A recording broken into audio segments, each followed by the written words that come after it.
Bonjour. Donc, aujourd'hui, on va voir une petite vidéo sur les déclarations de fonctions. Comme je vous ai dit, on a des variables, on a des fonctions. Du coup, pour ceci, je vais faire cp-r, attention, petite chose, pour copier tout un fichier en entier, en v02 c, ctv02 c, et on va faire Emacs Toto. Hop là. Donc, on a vu la dernière fois les commentaires, on a vu qu'on pouvait déclarer des variables. Et du coup, on va faire un int nombre. On va faire nombre égal 1.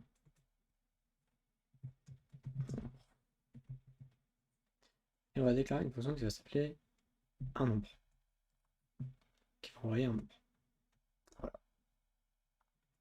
Donc, une fonction, c'est quoi? C'est un petit script qui va s'exécuter, qui va avoir une valeur de retour. Par exemple, là, une fonction, elle prend un type. Comme une variable, première chose que j'écris le type de la fonction. Donc là, ma fonction, elle va s'appeler un nombre, et elle sera de type chiffre, donc entier, integer. Et elle va prendre en paramètre nothing, du coup elle va rien prendre en paramètre. Et elle va return un chiffre. Genre on va lui return 345. Ou on va return 42. Voilà. Du coup, printf, pour afficher le retour de ma fonction, la fonction a retourné ht backslash n. Voilà. Et du coup, on va mettre non. Là, on a une fonction qui retourne 42. Du coup, normalement, la variable nombre sera lancée avec la valeur 42. En effet, la fonction nombre va retourner la valeur 42. Dans cette fonction, je peux faire des choses. Par exemple, je peux déclarer une variable dedans, genre int res égale 234. Et si je recompile, vous voyez, désolé, donc si je recompile, ça me retourne 142. Res pour résultat, je précise. Donc, tout ça pour vous expliquer qu'en fait, la valeur de retour, genre, elle peut retourner une variable, par exemple. Genre, je peux return un res. Et dans ce cas, et bah, la fonction, elle va retourner ce qui était contenu dans res. C'est bien, c'est très pratique. Et maintenant, du coup, alors je peux même changer la valeur de res. Ça va changer la valeur de return. Le return, je précise, il met fin à l'exécution de la fonction. Donc là, si je mets un printf, f peut apparaître.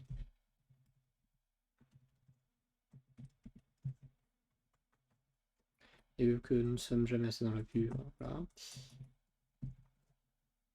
Et là, vous allez voir que, bah, en fait, il apparaît pas. Il aimerait apparaître. Parce que du coup, tout ce qui est exécuté après le return, c'est mort.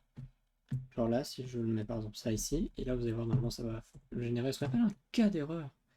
Et bah ça me dit qu'en fait d'ailleurs ce n'est pas déclaré. Pourquoi? Parce que votre programme, quand il lit, le compilateur quand il lit de haut en bas. Il lit pas de bas en haut. Du coup, bah, ce qui est après le return, ça n'est pas exécuté. Du coup, bah, pour ça, il faut bien penser qu'après le return, il n'y a plus rien. C'est le non maintien.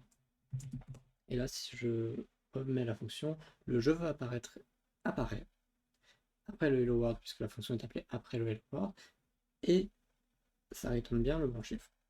D'ailleurs, je peux tout à fait vous prouver que le hello world, si je le mets après, le hello world apparaîtra après.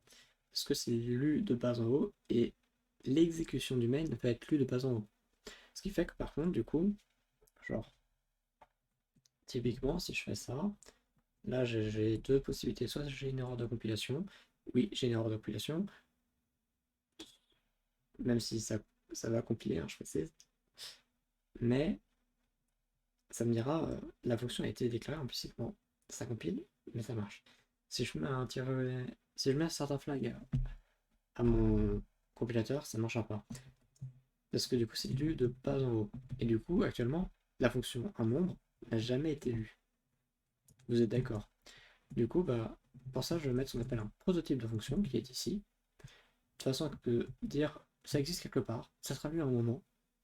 Vous inquiétez pas, ça existe. Et du coup, là, ça ne me mettra plus l'erreur. Vous allez voir, ça va plus me mettre le flag. Et en effet, ça ne me met plus le flag, mais ça marche toujours. Et en effet, je veux apparaître après bien avant le hello world. Parce que c'est dans l'ordre d'exécution de la fonction. Genre là, si je le mets là, voilà. Donc ça, c'était une petite vidéo sur comment on fait les fonctions. Bien sûr, les fonctions peuvent prendre plusieurs types. Je vais... Non, genre, je vais même pas arrêter la vidéo là. On va faire une fonction, un nombre, qui va prendre un int nbr. Et d'ailleurs, du coup, un nombre, bah, il va prendre... Le résultat, ce sera nbr divisé par 2. Voilà. Et du coup, je l'appelle int nbr. Ça, c'est ce qu'on appelle un paramètre de fonction. Donc ma fonction, elle prend un type, et elle prend des paramètres. Ok? Donc là, elle prend un paramètre, elle le divise par 2, elle écrit je veux apparaître, et elle renvoie le chiffre. D'ailleurs, je n'ai pas mis de chiffre ici, du coup ça me dit ça va pas. Alors, du coup, on va mettre 84, et vous allez voir que si j'exécute, ça me met le résultat 42. Il fait 84 divisé par 2, ça fait 42. D'ailleurs, on va voir un petit cas un peu particulier. Si je mets 85, combien ça renvoie? Et bien là, en fait, je vous ai dit un int, c'est un int. C'est-à-dire que c'est un chiffre qui n'est pas à virgule, et un flottant, c'est un chiffre à virgule. Donc, ça enverra toujours 42 parce que 85 divisé par 2, le reste euclidien, il reste 1. Mais, du coup, vu qu'il n'y a pas de virgule, c'est une division euclidienne. Donc, il y a un reste. Voilà. Maintenant, si je décidais de transformer ça en float, voilà, ça impliquerait qu'il faudrait que je mette mon chiffre en float, ici, et que nombre devienne un float. Du coup, là, pourcentage F, vu que c'est nom de float, j'avoue avoir une certaine incapacité à recopier ça. Et du coup, ici, je mets un float.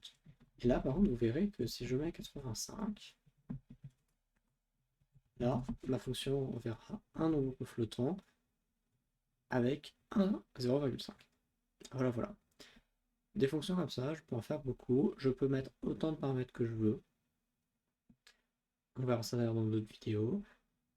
Et voilà, ça c'est dans les grandes lignes. Donc c'est tout pour les déclarations de fonctions.